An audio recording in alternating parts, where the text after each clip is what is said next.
Good morning India. दोस्तों नमस्कार। दोस्तों, हमारे चैनल की कहानियाँ रोज़ाना सुनते रहने के लिए आप हमारे चैनल को सब्सक्राइब कर सकते हैं। इस वीडियो के पसंद आने पर आप इस वीडियो को लाइक कर सकते हैं। चलिए अब इस प्यारी सी कहानी को शुरू करते हैं। और हाँ, इस कहानी को सुनते वक्त आप ईयरफोन या फिर हेडफोन का उपयोग तो ज़रूर कर लें।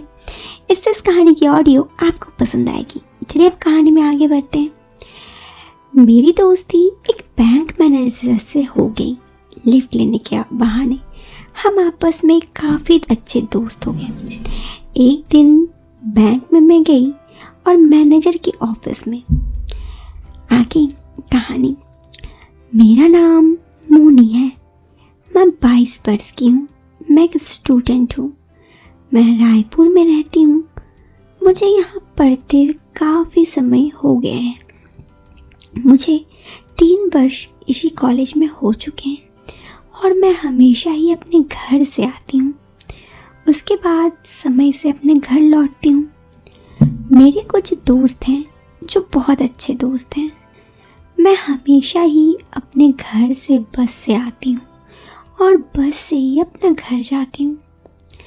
मैं एक दिन अपने घर में बस से आ रही थी, लेकिन रास्ते में बस खराब हो गई। मुझे कॉलेज के लिए देर हो रहा था। मुझे समझ में नहीं आ रहा था मुझे क्या करना चाहिए, क्योंकि बस को आने में समय था दूसरा वाला और मुझे कॉलेज के लिए बहुत देरी हो रही थी। उसी वक्त एक व्यक्ति कार में आ रहा था। मैंने उन्हें हाथ दिखाया तो गाड़ी रोक दी।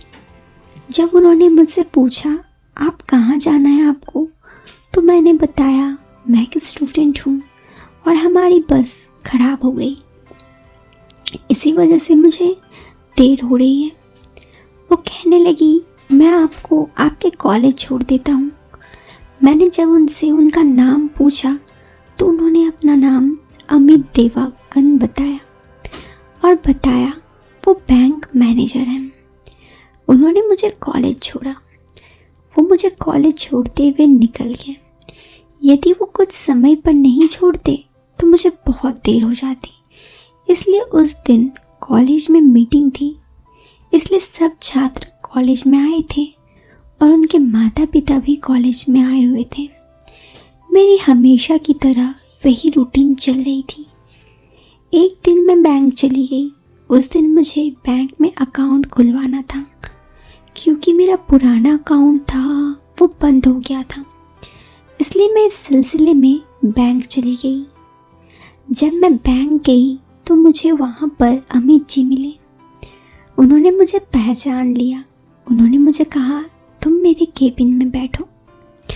उन्होंने मुझे अपने केबिन में बैठाया और मुझसे पूछने लगे तुम यहाँ किस लिए आई हो।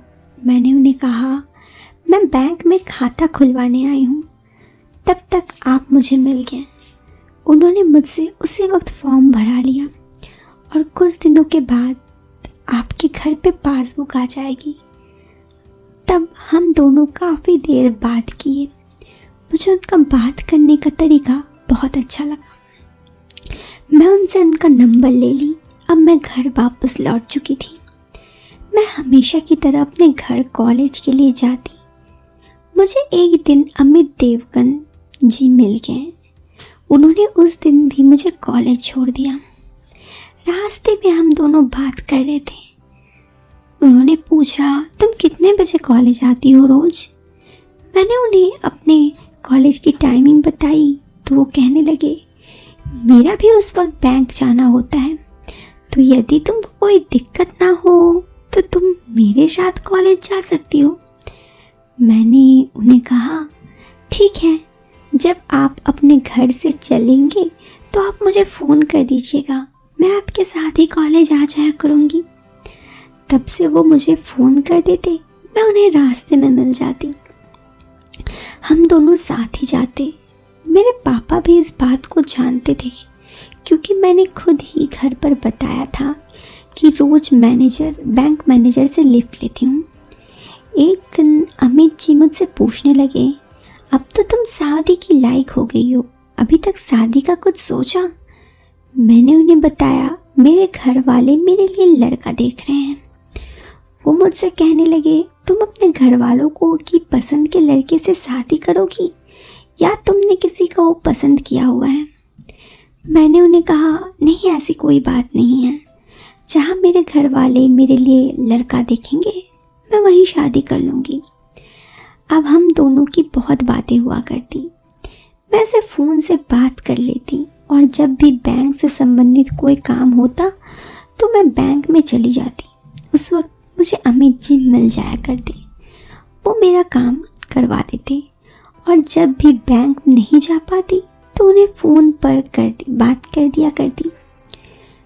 वो मेरी काफ़ी मदद कर देते।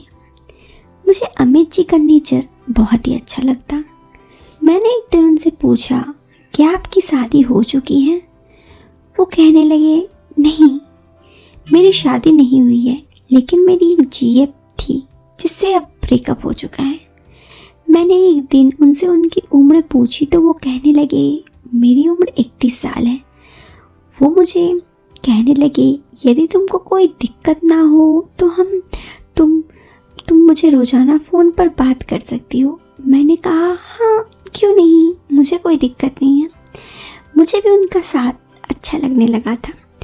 अब अमित जी मुझे रोज़ रात को फ़ोन करते। हम धीरे धीरे रोमांटिक बातें करने लगे। मुझे ऐसी बातें करने में भी अच्छा लगा क्योंकि मेरी उम्र भी ऐसे ही थी। मैं तो चाहती थी कि अमित जी मेरे पास आए। अमित जी मुझे जोक्स भी भेजते और मैं भी कई बार भोली बन के उनसे कुछ पूछ लिया करती। मेरा मन तो करता अमित जी से जाकर आई लव यू कहूँ। मतलब मैंने मन ही मन उनसे प्यार करने लगी थी। वैसे मैं इतनी भोली नहीं थी, मैं सब कुछ जानती थी। मैं ये नहीं बताऊंगी कि क्या हुआ नहीं, लेकिन मैं जानती थी। एक दिन मुझे घर से एक कॉल आया और पिताजी उन्होंने कहा, मुझे बैंक में कुछ काम है, मैं बैंक जा रहा हूँ, तुम मैनेजर से मेरी काम जल्दी करवाने के कह दो। क्योंकि अमित जी से मेरे रिलेशन अच्छे थे तो मुझे कोई दिक्कत नहीं थी। मैंने अमित जी को बताया, मेरे पापा जी आपके पास आ रहे हैं, आप उनका काम प्लीज़ कर दीजिए। अमित जी ने कहा, ये भी कोई पूछने वाली बात है, चलो। मैं मन ही मन खुश होने लगा कि पापा भी मिल लेंगे अमित जी से। फिर मैंने सोचा कि मैं भी बैंक चली जाती हूँ। मैंने पापा से कह दिया, मैं भी आ रही हूँ बैंक में, मैं आपके साथ चलती हूँ। जब मैं बैंक पहुँची तो पापा भी मेरे साथ ही वहाँ पहुँचे। मैं उनको साथ में ही बैंक के अंदर ले गई। अमित जी अपने काम में व्यस्त थे, लेकिन जैसे ही उन्होंने हमें देखा, सारा काम छोड़कर खुद हमें दरवाज़ा तक लेने आ गए। पापा ने उनको देखकर इम्प्रेस हुए। पापा जी, ऐसे ही लड़के पसंद आते हैं जो बड़ों की इज्जत करते हैं। और अमित जी तो पूरे जेंटलमैन थे इस मामले में। फिर हम उनके केबिन में गए। 2 बजे रहे थे, दोपहर था, थोड़ा टाइम लग रहा था बैंक के कामों में क्योंकि बाकी बैंक के कर्मचारी लंच करने गए थे।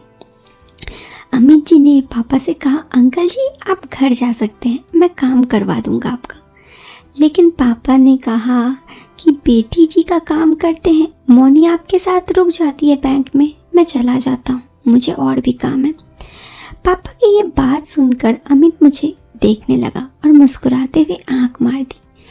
उनकी ये हरकत देख मुझे थोड़ा अजीब लगा और मन में मानो बिजली सी दौड़ गई। पापा थोड़ी जल्दी में निकल गए। अमित ने पापा को बाहर तक छोड़ा और आते ही रूम लॉक कर दिया। मेरी सांसें मानो तेज हो रही थी। मैं थोड़ी डरी और थोड़ी एक्साइटेड भी थी। उस दिन उसने मुझे करीब ले आए। मैंने कभी नहीं सोचा था मैं अमित जी के इतने करीब आऊँगी।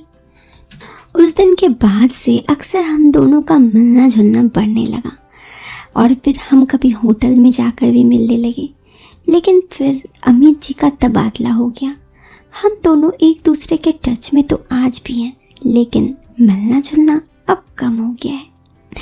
दोस्तों, ये कहानी तो यहाँ ख़त्म हो जाती है। कैसी लगी आपको कहानी, आप कमेंट बॉक्स पे कमेंट करके ज़रूर बताएं। पसंद आई हो तो आप वीडियो को लाइक कर सकते हैं। चैनल पे पहली बार आए हैं तो सब्सक्राइब करें। मिलते हैं फिर एक नए वीडियो में एक नया और इंटरेस्टिंग टॉपिक के साथ। तब तक के लिए बाय बाय, टेक केयर।